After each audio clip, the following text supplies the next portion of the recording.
सरकार के द्वारा वक्फ की संपत्तियों को लेकर कानून में संशोधन करने का निर्णय लिया जा रहा है, जिसको लेकर लगातार मुस्लिम धर्म गुरु और समुदाय के लोगों में ये बिल संशोधन चर्चा का विषय बना हुआ है।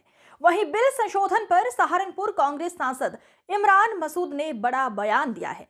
इमरान मसूद का कहना है, जिस तरह से वक्फ की संपत्तियों के ऊपर सरकार की नजर टिकी है, कहीं ना कहीं सरकार की मंशा सही नहीं है। उनका कहना है कि वक्फ की संपत्ति 90% सदियों पुरानी है। सरकार के द्वारा कहा जा रहा है कि वक्फ बाय यूजर खत्म किया जाएगा। 100 साल 150 साल पुरानी वक्फ के पास संपत्ति है। इमरान मसूद का कहना है, संविधान के तहत हमें अपने धार्मिक कार्य करने की अनुमति पूरी तरीके से है और उस पर सरकार रोक लगाना चाहती है।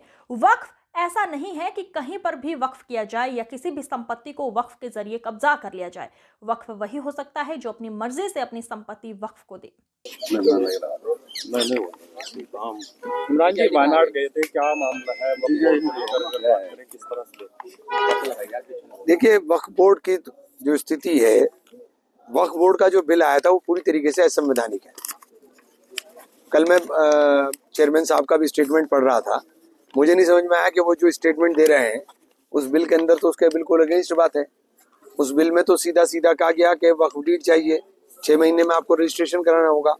वक्फ बाय यूजर खत्म करेंगे, तो वक्फ बाय यूजर खत्म करेंगे तो डीड जब नहीं होती थी, वक्फ की तो 90% प्रॉपर्टी सदियों पुरानी है, मतलब 100 साल 150 साल 200 साल 400 साल। तो जो प्राचीन मठ और मंदिर हैं उनकी प्रॉपर्टी भी सदियों पुरानी है। इनके पास किसी के पास भी डीड नहीं है।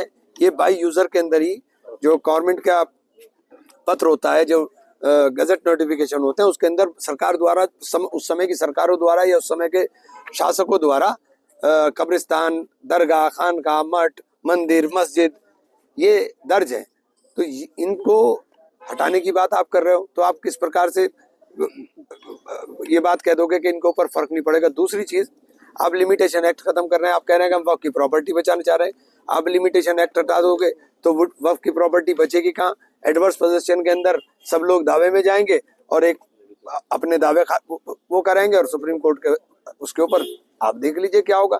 तो सारी प्रॉपर्टी को खुर्द-बुर्द करने की तैयारी है। और ये बिल जो है, चूंकि संविधान की धारा 14, धारा 25, धारा 26, धारा 29 और 30 के अंदर हमें अपने धार्मिक कृत्यों को करने की आज़ादी, हमें अपने धार्मिक संस्थाओं को चलाने की आज़ादी, हमें अपने जो धार्मिक कार्य करने का हमें उसके लिए पूरी तरह से आज़ादी है। ये इसके ऊपर पूरी तरह से ओवरलैपिंग है।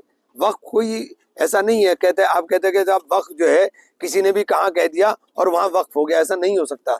वक्फ वही आदमी कर सकता है जिसकी प्रॉपर्टी का ओनर हो। प्रॉपर्टी का ओनर ही वक्फ कर सकता है। मैं आपकी प्रॉपर्टी को वक्फ नहीं कर सकता, नंबर 1। दूसरी बात करें, असीमित पावर इनके पास थी। क्या असीमित पावर थी साहब? अगर मैं यहाँ खड़े होकर के कोई बोलने लगे कि साहब घंटाघर को वक्फ कर दो, तो वक्फ थोड़ी हो जाएगा। वक्फ के लिए प्रॉपर उसके लिए तरीका है, प्रॉपर तरीके से ही वक्फ होगा। वक्फ एक मुसलमान का फरीजा है और वो अपना जो जमीन है या जो भी चीज है, जब तक उसका मालकाना हक नहीं होगा तब तक वो वक्फ ही नहीं हो सकता। उपचुनाव होना है, क्या मान जीतेंगे भाई, और बटेंगे, जुड़ेंगे और जीतेंगे इंशाल्लाह।